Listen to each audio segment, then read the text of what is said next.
Welcome to our channel. Today we how to restore customer retention with Retently surveys and alerts, detailed guide step by step clearly.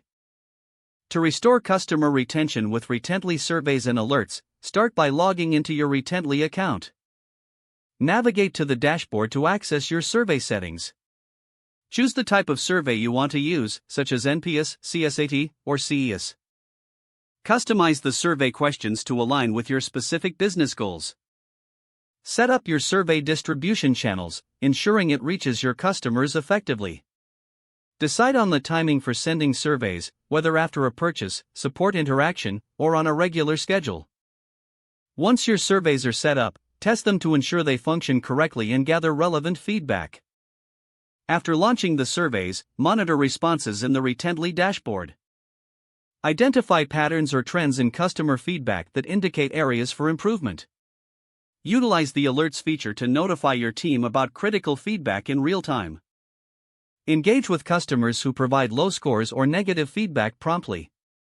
Develop action plans based on the feedback collected from your surveys. Communicate with your customers about the improvements or changes made in response to their feedback. Regularly review the effectiveness of your surveys and alerts to optimize customer retention strategies. Keep your surveys updated to reflect any changes in your company's offerings or customer expectations. Encourage ongoing feedback from your customers to foster a culture of continuous improvement. Remember to celebrate wins and progress in customer retention with your team. By following these steps, you can successfully restore customer retention through Retently surveys and alerts. If the page does not load, refresh the browser or try again in a private or incognito window. Make sure you are using the correct email address, then retype it carefully to avoid small typos. If your password is not accepted, use the reset option and create a new strong password you can remember. Check your spam folder for verification or security emails, then complete any requested confirmation steps.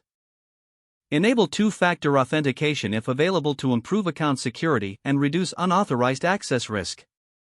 After signing in, review your profile details so your contact information and settings are accurate and current.